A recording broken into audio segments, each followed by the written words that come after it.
বিদেহীর ছায়া গল্প হলেও সত্যি, তবে স্থান কাল পাত্র পরিবর্তিত। 1990 সাল, কলকাতার খিদিরপুরের এক পুরনো গলির নাম পীতাম্বর সরকার লেন। সেই গলির এক দোতলা পাকা বাড়িতে ঘটেছিল এমন কিছু যা আজও অলোক সরকারের মনে অম্লান হয়ে আছে।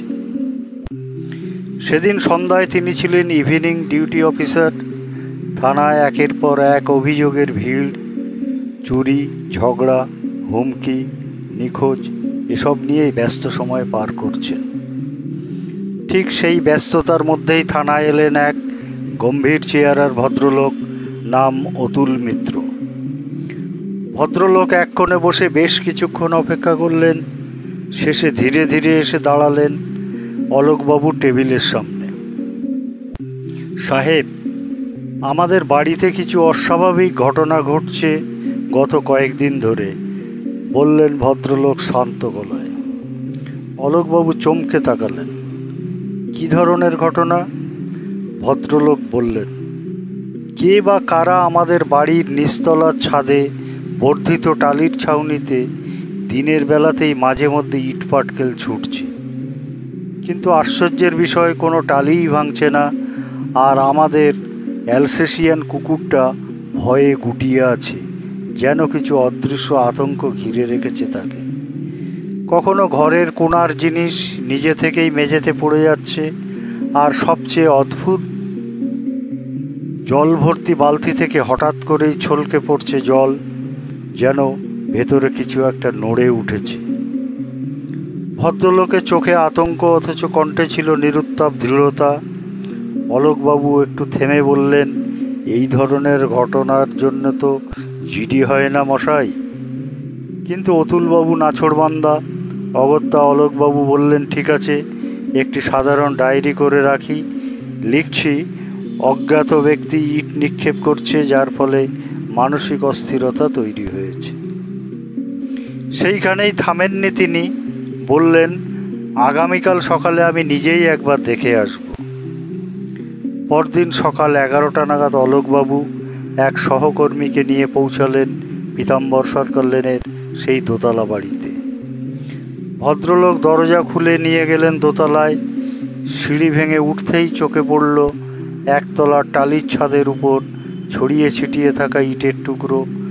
আশ্চর্যের বিষয়, একটি টালিও ভাঙেনি। আর সেই মুহূর্তে রান্নাঘরের পাশের বারান্দায় রাখা একটা বালতি থেকে সশব্দে জল ছলকে মেঝেতে ছড়িয়ে পড়ল।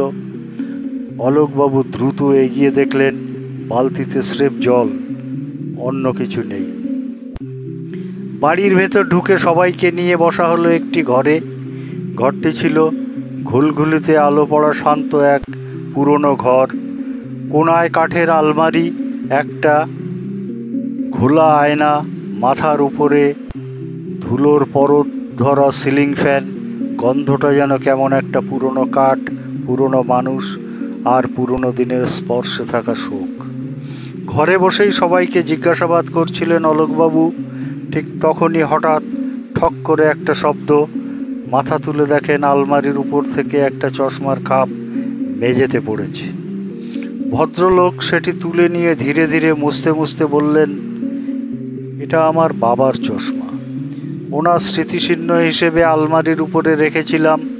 জানেন তো, গত বছর এই সময়ে বাবুবাজারে সড়ক দুর্ঘটনায় উনি মারা যান। চশমাটি এক মনে মুছছিলেন ভদ্রলোক, যেন স্মৃতির ধুলো সরিয়ে আবার বাবার স্পর্শ পেতে চাইছেন। সেই মুহূর্তে ঘরের পরিবেশ যেন আরও থমথমে হয়ে উঠল। কুকুরটা এসে ভদ্রলোকের পায়ে মুখ গুজে রইল, তার দেহ কাঁপছে। কি এক অজানা তাগিদে অলোকবাবুর মুখ দিয়ে বেরিয়ে এলো এক অদ্ভুত পরামর্শ। আপনার বাবার তো অপঘাতে মৃত্যু হয়েছে। আমার মনে হয় ওনার আত্মা এখনো শান্তি পায়নি। আপনি গয়াতে পিণ্ডদান করে আসুন, হয়তো এটাই ওনার মোক্ষের পথ। ভদ্রলোক চমকে তাকালেন, তারপর নীরবে মাথা নোয়ালেন। ঠিক 7 দিন পর অতুল মিত্র আবার এলেন থানায়।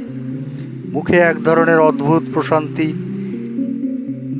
আমি গয়ায় গিয়ে পিণ্ডদান করে এলাম সরকারবাবু।